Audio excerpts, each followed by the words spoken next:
Hey, Sooner football fans. This is your Sooner football fans podcast. You got Terry and Rob here. Boomer Rob. Boomer Terry.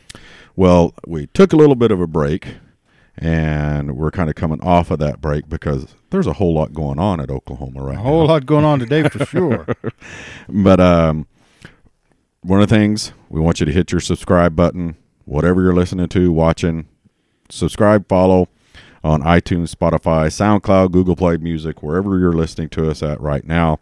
Check out our new blog on our website at www.soonerfootballfans.com. And as always, remember, we are not affiliated with the University of Oklahoma. But we do have eligibility left. That is correct.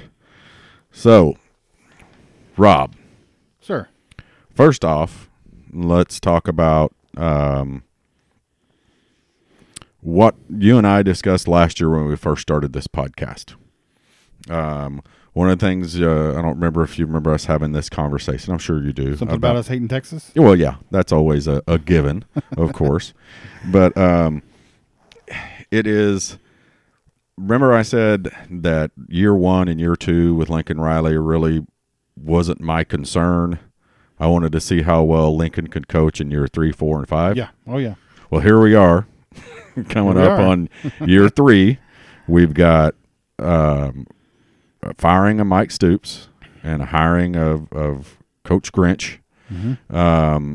We've got Austin Kendall putting his name in the transfer portal. We've got Jalen Hurts putting his name in the transfer portal. Don't forget Dan the Tailgater. Yeah, he is in the transfer.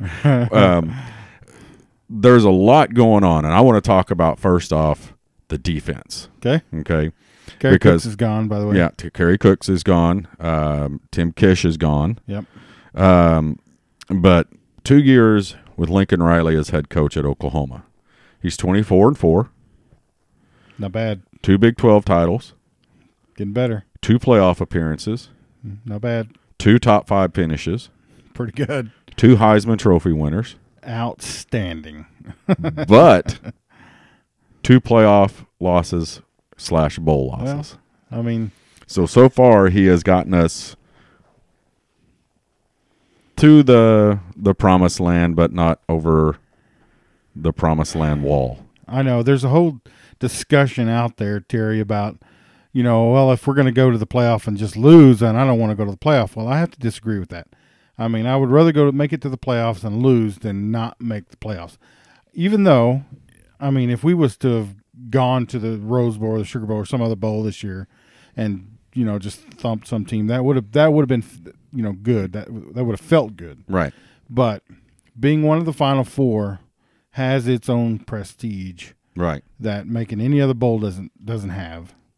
So, I mean, yeah, I would still rather make it and lose than to go and play somebody in the I don't care bowl. I completely agree. We've got to be in the talk and in there almost every year. We need to be in there every year. Obviously Alabama and Clemson lead all teams of getting there, but right behind them is Oklahoma. I think what's frustrating for us as fans, yourself, me, everybody else, is it'd be nice to get to the title game. We're losing that. Mm-hmm. We're 0-3. And Clemson, the first game, we got dominated, in the Orange Bowl several years ago. Yep. Georgia should have won that game. Oklahoma, we got dominated Alabama, we got dominated for a quarter and 2 minutes, something like that. And then woke up and decided, oh, hey, we're supposed to be playing a game here.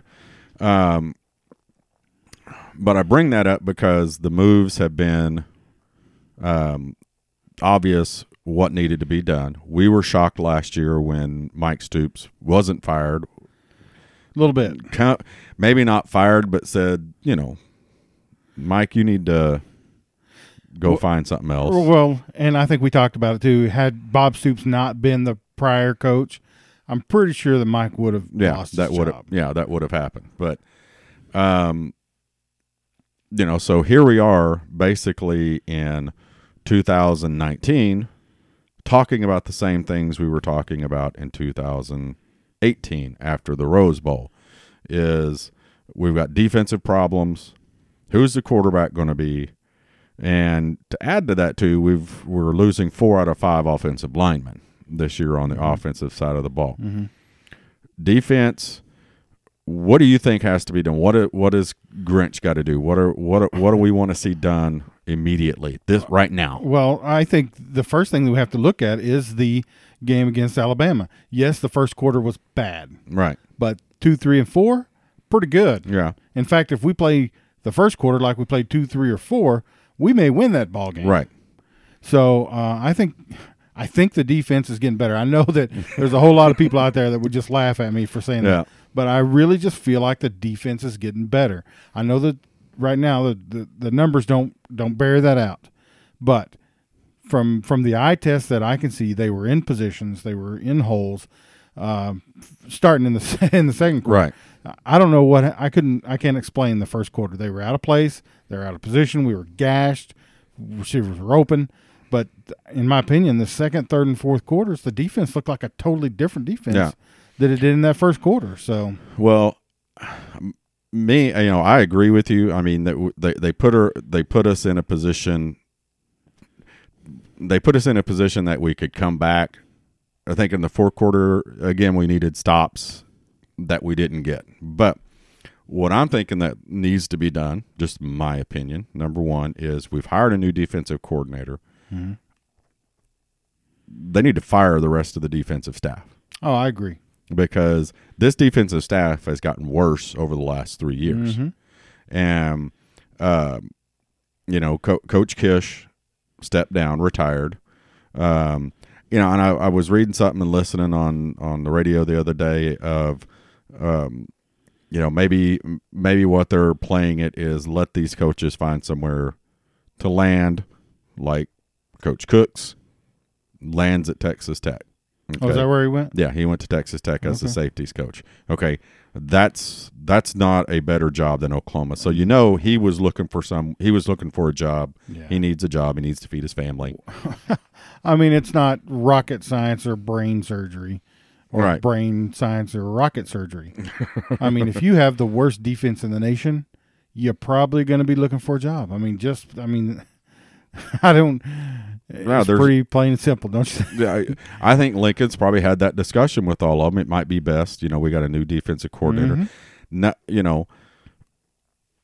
Cooks, I mean, the recruiting and stuff, but our defensive backfield was terrible the last 2 years. Well, you can't bring up recruiting because if you can't coach what you brought in, right? If you can't coach what's brought in, it doesn't matter.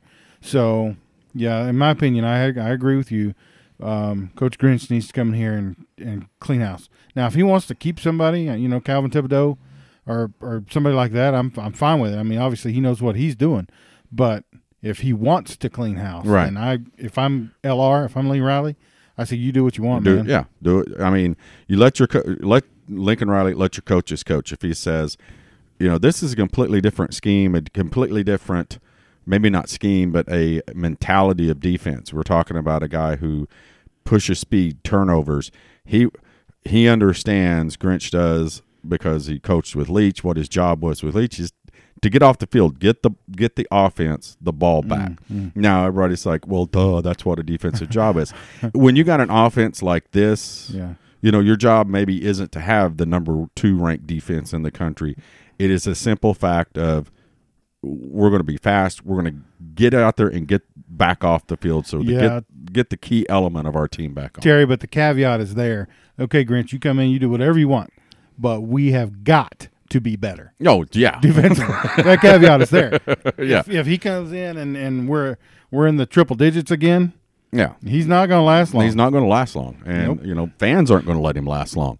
I mean, it's a simple fact of it's been glaring at Oklahoma for the last several years, even when Bob was here. I mean, the defense, there's been, for years, several years now, there's been fire Mike Stoops. Why aren't we firing? It's his brother, la, la, la, la. And it finally happened, and now we've got a coach in here, and it's not, Lincoln said when they got rid of, when he did fire Mike Stoops, in the press conference the next day was, hey, it wasn't all Mike's fault. We all have a hand in this. Mm-hmm. You know, players and coaches, you know, I mean, we've got to do better. Well, the coaches are that aspect of it too. I mean, we have not developed defensive players for the last 4 or 5 years, a defensive mentality. You know, watching the Clemson-Alabama game, do you know what glared out at me about Clemson and their defense? That defensive line? They tackled. Oh. I mean, and I know that sounds, I mean, I'm not just saying, hey, they tackled. There were plays, Rob, I was watching, and I even rewound. I'm sitting in here in the podcast palace by myself watching the game, and I rewound some of it. You know, Clemson guys had a, you know, hit, you know, waist high, wrapped up. Well, Alabama, they're good athletes. You know, they start twist. They don't go down immediately. And the Clemson guys slide down the legs, get around the ankle, and they still got to hold and pull the legs up and tackle. Basic, fundamental football. And this defensive staff that is there, that has been there the last couple of years, has not developed that type of mentality of attacking, wrapping up, bringing a guy down to the ground. Yeah, to the point where, for instance, today, Rhett and I were driving by the campus, and we drove right through Heisman Park. Yeah. And we were like, oh, man, it's crazy. We're going to add 2 more Heisman trophies out here. And Rhett looked at me and he said, what's crazy is 20 years from now, we're going to look back at these last 2 and say, can you believe that we had back-to-back Heisman Trophy winners? And I said, you know what? It's going to be fouled or dimmed by the fact that people are going to go, yeah, they wasted 2 Heisman, you know, winning quarterbacks and actually 2 national championship caliber offenses those years. You know, that's my deal is the championship offenses, because that was talked about last year and this year.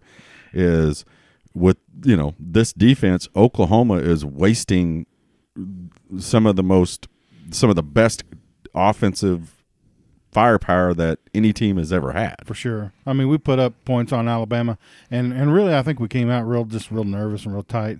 We could have put up more on them if that first quarter had not been so stupid. Yeah. You know, just But I mean, this year was definitely, and last year, a championship caliber offense that we just wasted. Just wasted because our defense couldn't, you know, and you know, again, this is just like last year after the Georgia game, is we can sit back here and go, man, if they could have just got one stop, you know, or if they just could have got, you know, held them to, you know, 14 points in the first quarter, you know, or only gave up a 14-0 lead. Right. You know, if we just get out of that at 14-0 in the first, you know, because it was 21-0 at the end of the first quarter.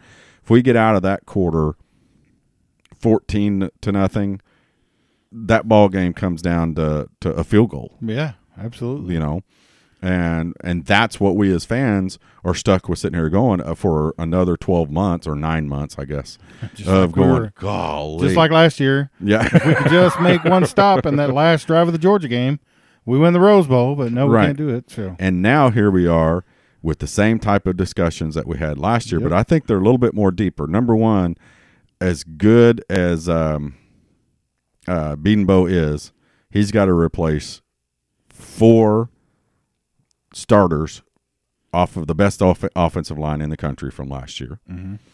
Not that I don't think he can do it, and that he's already working on it. We're replacing a defensive coordinator who has to get a staff in here and start teaching and developing these players to play in that scheme and that mentality that he has. Now we got a quarterback deal, which was most of us set back going, well, you know, it's going to come down, you know, most of us would believe that Austin Kendall was the favorite, you know, because Lincoln said it was very difficult to decide between these two. And then, you know, we got Tanner Mordecai, who's pretty good in his own right. And then we've got the freshman coming in, Spencer who broke Rattler. Every Arizona high school record. Right.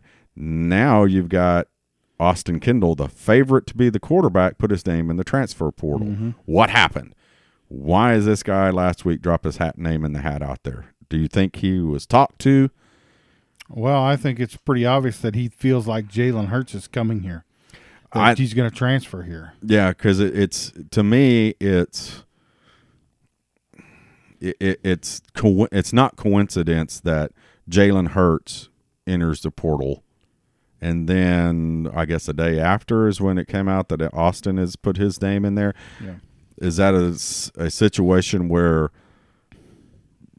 Lincoln went to him and said, "Hey, we're going to talk to this guy," and he goes, "Well, I don't want to be a conspiracy theorist, but I think there's a really good possibility that Jalen Hurts reached out to Lincoln Riley before he ever put his name in the transfer portal and said, "Hey, are you I'm interested? getting ready to do this. Are you interested?" And then Lincoln Riley probably said, "Yeah, I mean, why wouldn't you be?" Exactly. And then went to Austin Kendall and said, "Hey, I just want you to know this is happening." And then Austin goes, "That hurts my feelings." Well, maybe. And I don't blame him. I mean, I can understand it. I'm not saying anything negative about. Yeah. You got to feel like Lincoln Riley probably said, "Hey, listen, Austin, you're really good. You can beat him out. I mean, don't go. You can stay and beat him out." But but he is a fifth-year senior, and he's pretty good. Yeah. So, you know what? Sooner fans out there, I put out a poll on our Twitter. They're split, but of course this was before that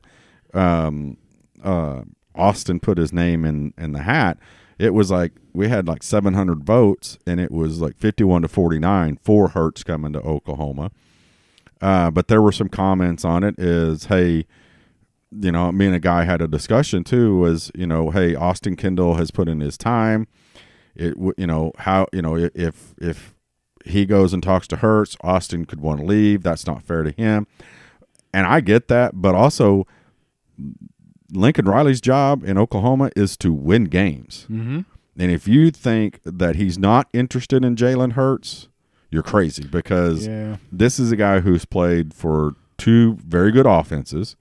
He took two of these very good offenses. He's been there to the national title game, lost one, and got pulled in the one they won. But then again, came in this year in the SEC title game. Right. If it wasn't for him, they would have lost. Alabama would have lost. Let me ask you. Let's pause this conversation right here. Let me ask you this: do you think Kyler Murray in the first quarter of that game was just as nervous as a cat on a tin roof? Yeah, absolutely he was.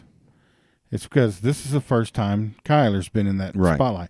If we get there next year and Jalen Hurts is the captain of the ship, he's been there for 3 years. Right. He's been there. So I'm not saying that he's as good as Kyler, because I definitely do not think he's not. And in fact, I want to say this while we're on the subject. I think that game against Alabama proved that Kyler was the head and shoulders winner, above Tua Tagovailoa, whatever. And I think that game proved it out. I think Kyler is that much better, and it showed out on the field. Yeah, let's face it. Their offense, came out and scored those points, but it was Alabama's defense, which they came out and they slapped Oklahoma in the face. Okay. Mm-hmm. And it took them, shaking that off, that 21 point, or actually 28 point by the time we got the ball back in the second quarter. And then shook it off and went, "Oh, okay. Now we're in a game." Yeah. And if any Oklahoma fan, and I'm including myself in that, when we were down 28-0, if you did not think Oklahoma was going to lose this game 65-21, you're a liar, because every one of us, I know us two sitting here, this is horrible. Well, I had to leave. Yeah, Rob left the house. He's like, "I'm not going to watch that here." I cannot do it. But if you thought that game was, if you telling me that you thought at 28-0 we were going to lose by 11 points and have an opportunity to win the game in the fourth quarter, we could have just played some defense. Yeah, in the third quarter we did play defense. We shut them out in the third quarter. Yeah. So we needed that one stop in that fourth quarter, or really we needed a couple of stops in the first quarter when our offense was out of sync. Mm-hmm. When, and I think some of the issue too with our offense, it didn't have all its weapons, and I think its biggest weapon being Hollywood Brown. Even though CD just balled out that game.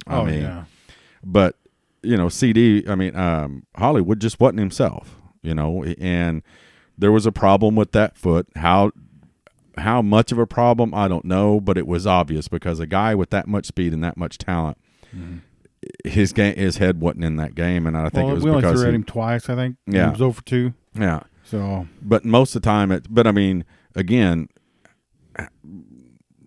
normal games, Hollywood's open more than 2 times. You know what I mean? That's my point. Is you only targeted him twice because he wasn't open. He wasn't open. Yeah. So, but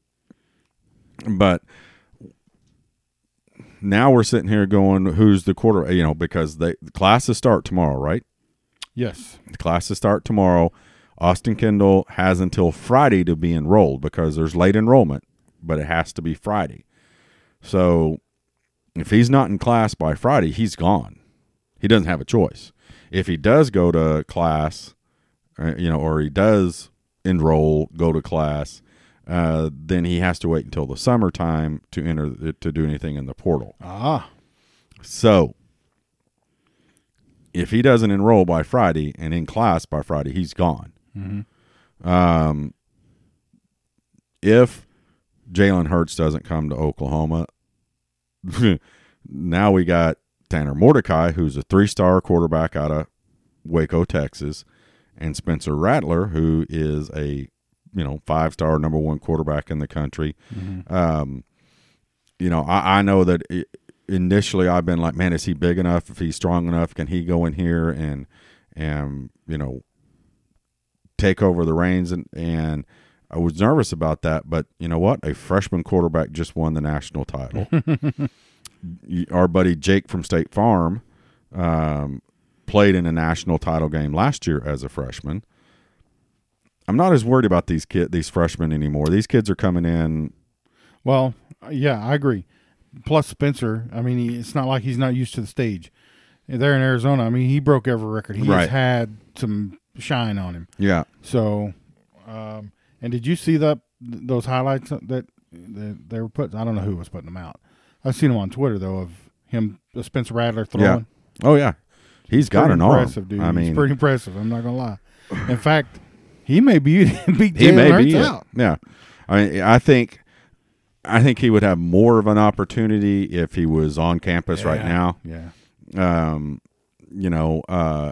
I mean, hey, a lot of them are. There's several of the New Wave 19 guys that are sitting in their dorm rooms tonight, getting ready to start class tomorrow.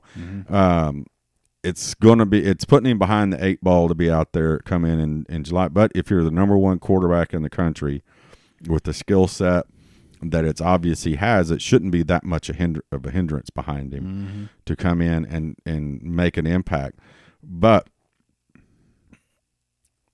and like you said, he may beat out Jalen. But I mean, if Hurts comes to Oklahoma in this situation right now, I believe maybe Lincoln Riley is wanting Jalen Hurts a little bit more than what he may have wanted him before. If nothing else, to give that, give that 1 year cushion to Spencer to kind of soak it in. Some people said that Hurts, all these quarterbacks have been in the tutelage of, for 2 or 3 years of Lincoln, and that's why they're so good. Possibly, but I think Lincoln's a pretty good coach and can sit a kid down and go, somebody with the skill set and can go, here's A, B, and C. Yeah, so I think it would be a win-win no matter what for Lincoln Riley, because let's just say Spencer beats out Jalen Hurts, which would be pretty unfounded, I think, for a freshman to come in and beat out a 5th-year senior. But let's just say that happens. No, Jalen Hurts cannot go anywhere at this point. Right. He's done transferring. Right. He's at the University of Oklahoma until he finishes. Right. So now you've got Spencer Rattler, who's beaten out a 5th-year senior, but you still have a 5th-year senior's experience to lend to that freshman. Right. So either way it happens, it's a win-win for Lincoln. Yeah, and and I think that's something that's important that we need to look at with Jalen Hurts and this decision. I mean, he's a championship caliber quarterback. Okay, he's been on championship, championship style teams. Alabama for 2 years. Yep. For 3 years, okay, been a part of those teams, an integral part of those teams. whether he's been on the bench the most of the time this year. But like we said, he did bring him back in the Georgia game and win that ball game for him. The kid can play. People are like, well, I think he was visiting. The word was he was going to be in Maryland last week, in Miami. This guy's not looking for somewhere where he can just go play football for one more year. He's looking for that opening that I can go in and make an immediate impact and help bring a team like what I've been on back into the spotlight. Don't you got to wonder if he's sitting there thinking, okay, if I go to Oklahoma, I got a really good chance of meeting Alabama and beating Tua in a. Yeah. If I'm him, I'm thinking, you know what? I want to go somewhere where I can come back and whoop his butt for taking my job like that. I know it's far fetched out there, but wouldn't it be hilarious if he comes to Oklahoma, wins a Heisman, and they beat it? Oh my God! Oh, you know what the narrative would be then? Would be, oh, you can't win a national title without an Alabama quarterback. Yeah, something like that. But that would be if he came in and won a Heisman Trophy, that would just be. There would be no words. Exactly. But again, back on that though, like what you said, you and Rhett talking today, with, the back-to-back Heisman winners, and especially the fact that it's back-to-back quarterbacks. It wasn't like you had a quarterback and then the next year you had your running back get it. This is the same position, the guy who took the guy's job. Which is highly, highly unprecedented. Yeah, the guy that comes in and takes over for the guy who won the Heisman and puts out better numbers than the guy who won the Heisman to win the Heisman again. Unheard of. But the point, my point being though on that is it's Oklahoma has got to turn that quarter, and it's going to be important to do so in the next 2 years because this is like I was talking about last year. This is Lincoln Riley's team now. Mm-hmm. Okay, year one, Lincoln Riley was coaching Bob Stoops' team. Mm-hmm. Year two, Lincoln Riley was still kind of coaching Bob Stoops' team. Year three, he's not coaching Bob Stoops' team anymore. Why is that? Bob's defensive coordinator is gone. Lincoln had to fire him. There's a new staff should be coming in on the defensive side of the ball completely. There's probably going to be a starting quarterback that was not, even though Lincoln was the offensive coordinator and recruiting these guys, this is now the birth of Lincoln Riley's Oklahoma Sooners in 2019. Yeah. I mean, we've said it before. He got the keys to the Ferrari. Well, there was nothing wrong with the Ferrari, right? When he took it, it was still operational. It was still operational, but he didn't have to change. He didn't have to change anything on that Ferrari. Well, now, he had some wear and tear on the back right tire, and had to get rid of that back right tire. Well, you know what? It's kind of funny. You and I throughout the season, we're talking about the defense and how could it improve and what should be done to improve it. And one of the things that we said was that wholesale changes. Yeah. Well, the changes are coming in the coaching side instead of the right. Instead of switching to a 5-2 and blitzing every play, the wholesale changes are coming in the coaching part of that. And I don't know what extent they can do things in the off season. I know that the quarterback and receivers can go out and play catch. Mm-hmm. I mean, and the coaches can't be involved, but there's all these rules and regulations out there. But I'm really hoping that Coach Grinch has got somebody out there and said, okay, for the next 3 months, here's this big donut thing that they practice tackling on. We're going to roll this. We're going to roll this and you tackle it. And if, wrap up, be physical, be strong, all those things. You can teach aggressiveness and get them aggressive. But you know what? If we got guys aggressive running downhill at these guys and throwing a shoulder at them, it's not going to do any good. No, when you're 180 going against 280. Right. I mean, you're not, you can't knock these guys down. You got to go out and tackle them. And if I know he has sit here and looked at tape of Oklahoma these last couple of weeks going, golly, they've been in position. They've been there to make the tackle. They just haven't made the tackle. Yeah. And, whatever you do in the first 3 or 4 years when you start playing, if he needs to get some, what's called Pop Warner coaches in there to teach tackling, 101 with these guys. Mm-hmm. If he coaches the way that they talk about him coaching, that's got to be his first attempt. Is if these guys don't wrap up, if they don't make tackles at the point of contact and let these guys run through tackles, nothing anybody's going to do is going to change it. Yeah. Yeah, you can be in the right spot, you can be in the right hole, but if you're not going to bring the man down, you might as well not be in there because you're just in the way. Yeah, and that's my deal. Is this offseason has got to be focused on, Lincoln has to put 100% total trust in Grinch and say, take care of this problem. Mm-hmm. And Grinch has got to have that ability to go, we're going to address tackling. We're going to become more aggressive. Here's these schemes and everything else. But you know what, guys? I'm going to put you in the position to win, but it's up to you to bring the guy down. If you can't tackle or you refuse to tackle, if you want to throw these little, titty bumps out there on these guys to knock them down, you're not going to play. Mm-hmm. Because it's no different if you'd put us out there. If we wouldn't be able to make the tackle because we couldn't get there. Okay. Yeah, I wouldn't try. Yeah, but these guys are getting there and not making the tackle. So what's the difference of bringing guys out of the crowd and going, hey, play defense? You're not going to do any worse than these guys because they can't tackle either. Any word on Twitter about the eyeballs yet, Rob? I saw you look at your phone. Is there anything? I'm work's trying to call me. Oh. But yeah, and we're recording this on Sunday, so there are those Twitter eyes out there, which is, Caleb asked me earlier today, hey, did you see the Twitter eyes? Yeah. What do you think it's for? I said, he goes, think it's Hurts, because he was supposed to be, word is he was here yesterday. Mm-hmm. Well, it's either Hurts or another defensive coach, because he did the eyeballs for Grinch, but. I don't know if it's Grinch or who, but I guess we'll probably find out pretty quick, don't you think?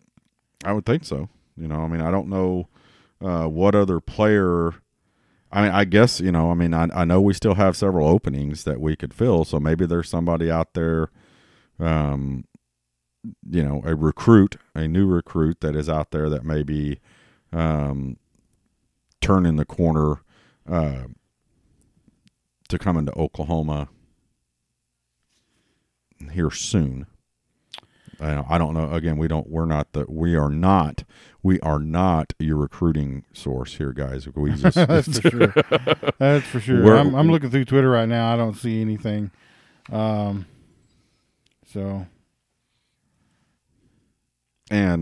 just bringing this up again since you're looking, Rob is the only person I know that has a. Now, granted, I don't know a lot of people that have used their Siri, but Rob's Siri has an English accent. Yep. A very nice English accent, too. And she calls me Big Rob, too. And she calls you Big Rob. I kind of like that, yeah.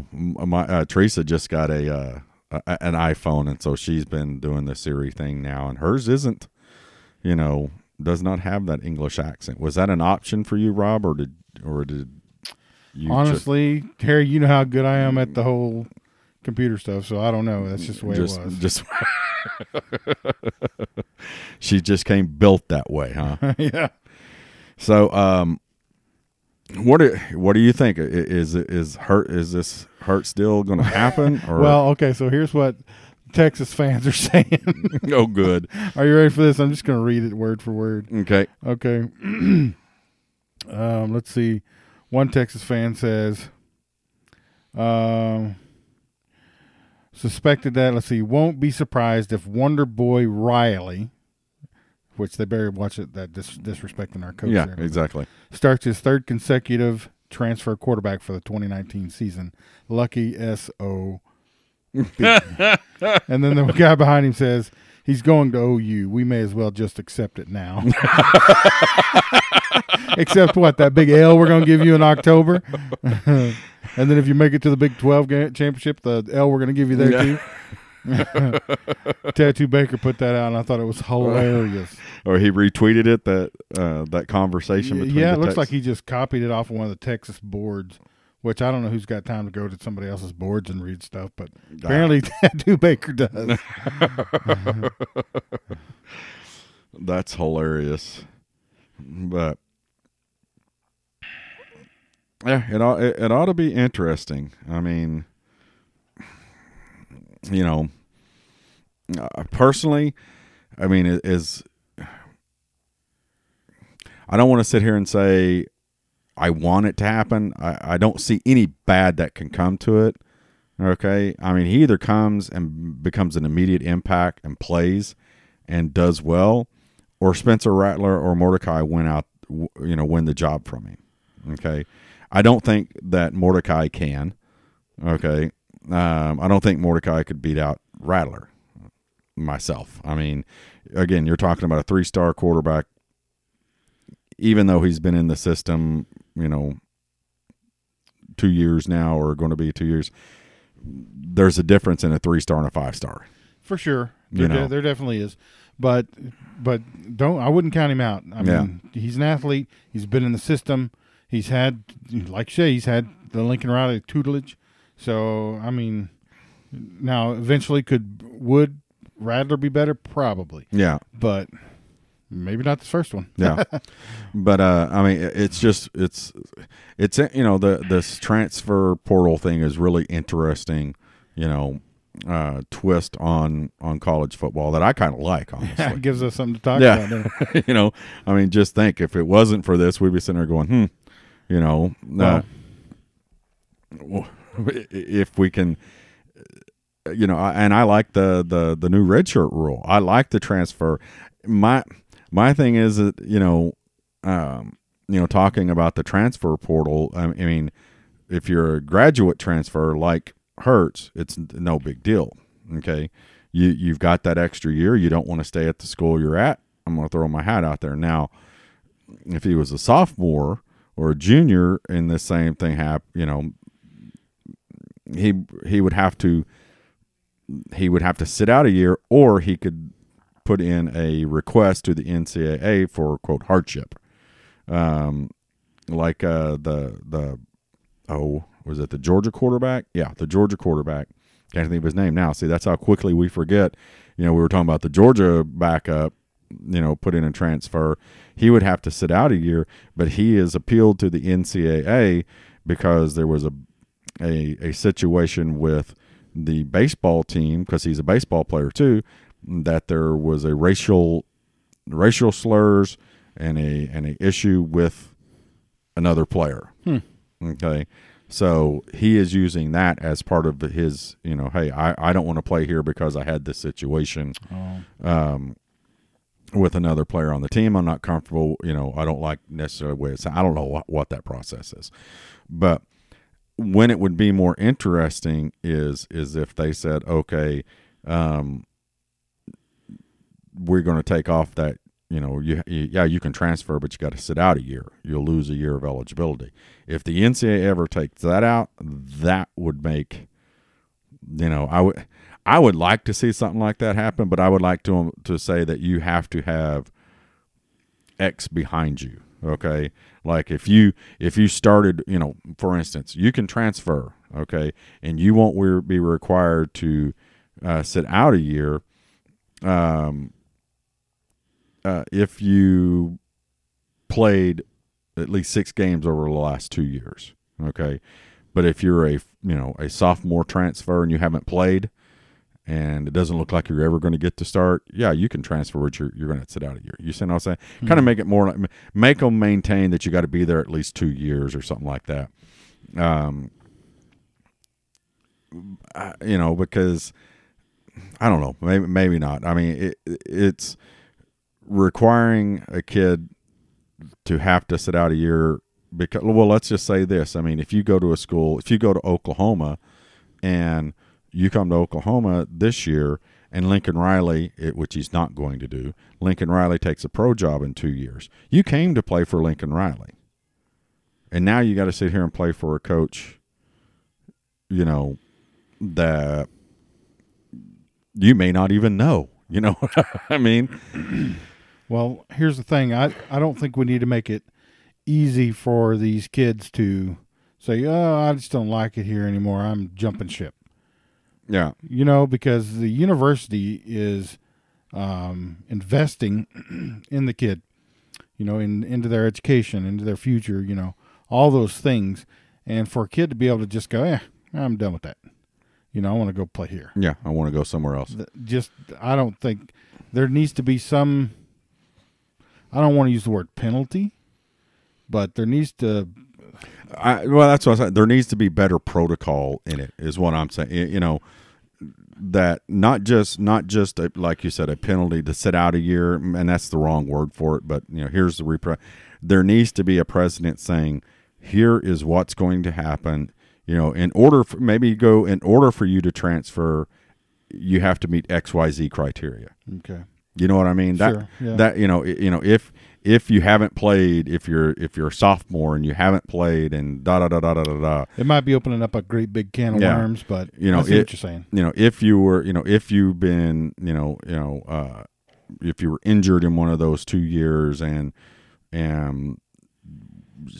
some type of precedent that says you have to meet this criteria to transfer, and if you meet this criteria, then you don't have to sit out a year. But if you don't miss this criteria, you have to sit out a year, regardless of what it is. You know, and let's face it, you know, Jalen Hurts' situation, you know, how many times have you heard of a, you know, fifth-year quarterback, you know, going to be, you know, fifth year of eligibility, leaving the school that he was at? You know, that, you know, yeah, you can talk about that with linemen and maybe some cornerbacks and things like that. Happens a lot with offensive linemen and defensive linemen. But for a quarterback who played in 2 national title games and lost his job to Tua, and then going, okay, I got another year of eligibility, or a quarterback. I mean, you know, Baker got another year of eligibility. You know, he could have transferred. Yeah. So, it's crazy. I mean, the red shirt rule, the transfer rules now have made it a lot more interesting. But guys, this is what you're going to get through the rest of the year, is that we're going to be talking about the same thing that we talked about last year. Throw some other stuff. We'll throw some other stuff out there, but you know, we've got defensive woes that we're going to be taking care of. This quarterback discussion is going to be really interesting coming up to the, especially if Austin Kendall ends up transferring. We're sitting here without a quarterback, and if Jalen Hurts does not, now we're sitting here with a freshman and sophomore quarterback playing behind an offensive line that has one returning starter. Yes, but you know, we're going to insert the number 1 offensive lineman in the country from last year. Yeah. Right? Mm-hmm. And then we got some pretty big recruits in this year. So it's going to be young, no doubt about it. But they should be serviceable. Yeah. And, you know, we're bringing in some of the top receivers that, almost said money can buy, but that's the wrong term, that people can recruit there. Yeah, we don't want to say that. But did you see where the number 1 Oklahoma Sooner women's gymnastics team just took apart the number 5 Georgia Bulldogs? No. Of course, they're not going to lose a meet or match or whatever you call it, but the guys and the girls still doing their thing. Yeah, it's just ridiculous. We are a juggernaut for gymnastics. We're going to have to go to a gymnastics There was one just the other day. I'll get you in. Yeah, we need to. It's impressive, and I'm not even kidding you. Even the women. I mean, nothing against women. They are strong. Yeah. I mean, the strength that those kids possess is ridiculous. Yeah, but oh, there was one other thing. Now that I looked up at the TV and we're at the halftime. Well, who's winning this game, Rob? Eagles. So now that your boys are out, who are you rooting for? Oh, I'm gonna have to go with the Evil Empire.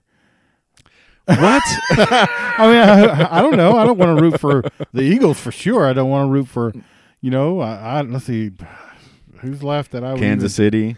God, I can't root for Kansas City. You can't do it. No, can't do that. I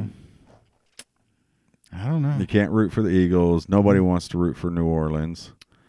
So, yeah, I guess I'd have to root for the yeah. Evil Empire New England Patriots. Here is a stat I about fell out of my chair yesterday when I heard it.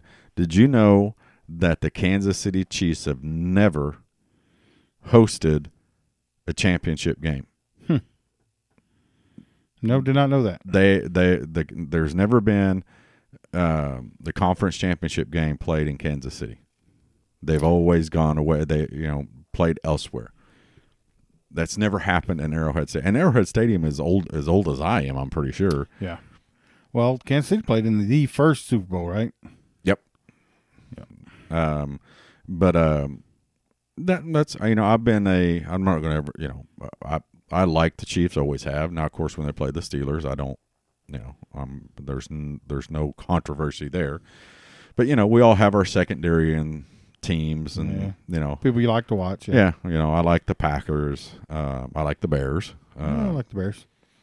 I like the Chargers. Dolphins. So don't like the Dolphins, but don't like the Chargers.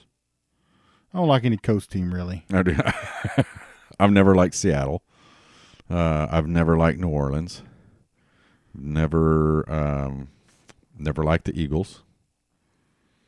Never been a Giants fan either. Jets, back when I just went blank. Gastineau was there. Oh. Good old East Central University. A greater Aider.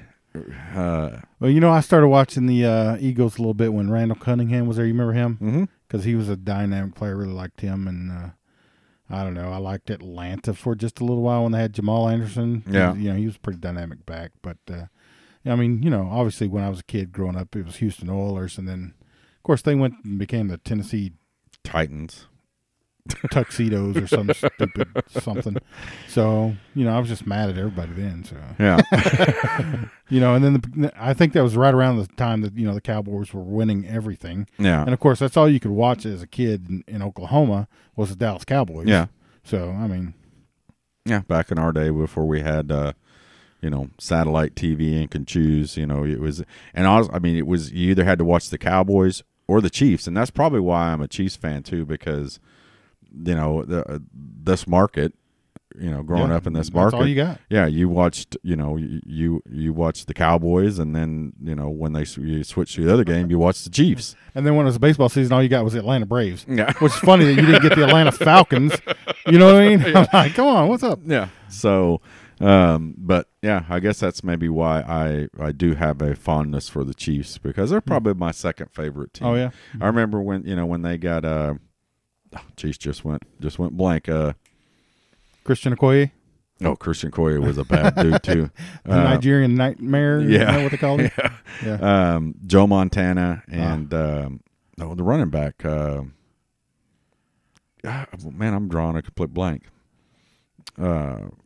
Teresa could tell you because she loved the Chiefs during that time. But he played for the Raiders. The running back won a Super Bowl with the Raiders. Let me think here. You talking about? God, I'm stupid.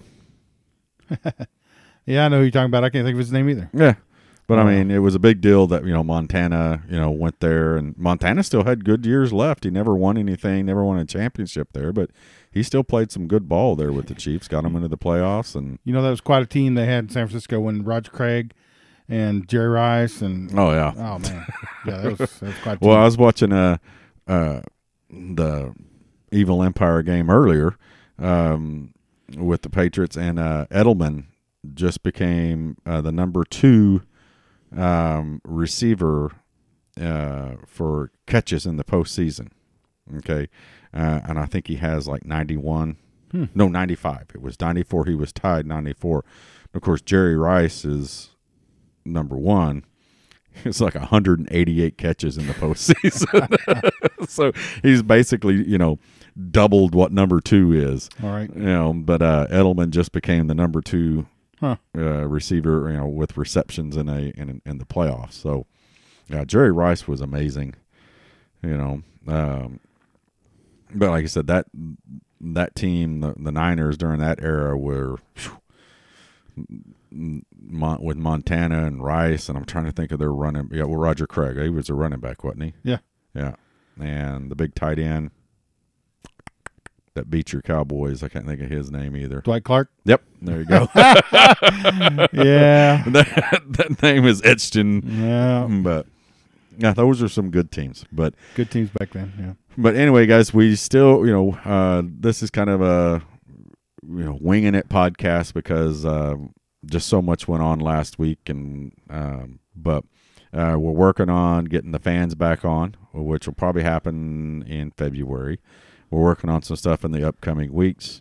And our YouTube stuff, we're growing with that and getting better with that. So you can be expecting a lot more stuff to come, here in the next couple of weeks from us. So we're closing it up here? We're closing up here. So let me just get your take then. Oh, Jalen Hurts. Jalen Hurts. Are you for it or against it? I see. Show me a bad side to it if he comes. Mm-hmm. Okay. Even with Austin Kendall here, what's the saying? Iron sharpens iron. That's actually scripture. No, okay. Well, okay, Rob. Sorry. Well, but you hear a lot of players now saying that, and they're not quoting scripture all the time, okay? They don't know it, but they are. It was written over 2,000 years ago. But anyway, the best coming in, it can only help. You know what I mean? Yeah, there might be some feelers hurt, and apparently there are feelers hurt because of the talk of it. But Lincoln's job is to win ball games. Okay, that's his job. That's what he's being paid to do. Yeah. And if that means getting Jalen Hurts to come in, Lincoln Riley's going to do that. I'm a fan. You're a fan. Yep. We're huge fans.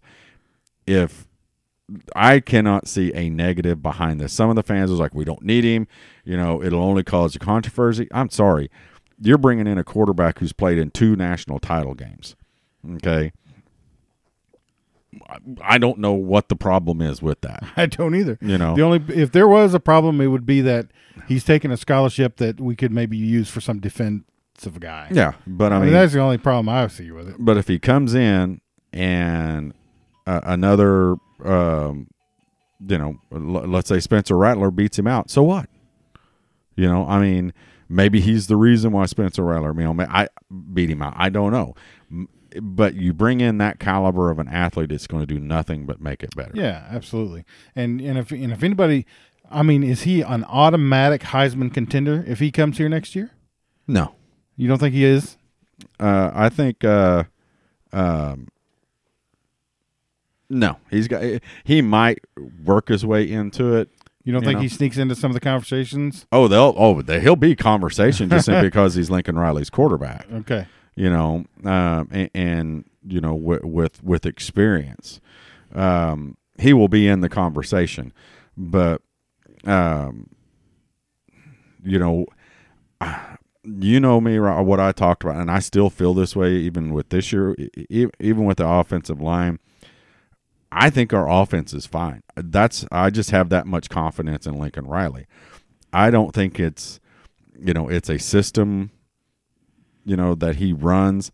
I just think his coaching is so much different than anybody else's. He puts his players where they benefit each other and benefit the team, and his schemes are designed to do it. And not that others aren't, but I've just seen stuff with Lincoln Riley that he does that it's design. It's a ghost in the machine type deal. We're going to do this, it's almost to me it feels like almost every play that Oklahoma runs is like they run a reverse, but it's not a reverse. You know what I mean? I see what you're saying. It's deceptive. He's a deceptive offensive mind. Mm-hmm.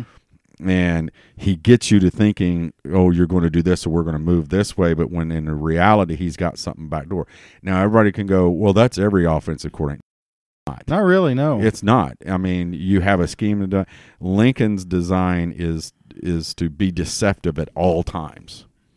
And I think whatever quarterback you put back there, yeah, I mean, we have a Heisman, Kyler Murray, great athlete, maybe one of the best athletes we've ever had play at Oklahoma. Oh, probably, yeah, absolutely. I think any quarterback we'd have had in there would have had the same results, but not a Heisman Trophy winner. You see what I'm saying? Absolutely. That makes sense. I mean, we're not going to have a Heisman Trophy quarterback every year, but I think we're going to have a championship caliber offense every year. Yeah, I think so too. But you know what? It goes back to what the Gary from TCU, what's his name, Gary Patterson. They ran the same play out of 10 different sets. Right. And they were successful every time. Right. So that's Lincoln Riley's offense. Right. And until you study the tape and see that and see his tendencies, and even though there aren't really any tendencies there, it's that type of mentality that I'm talking about, and that you're talking about.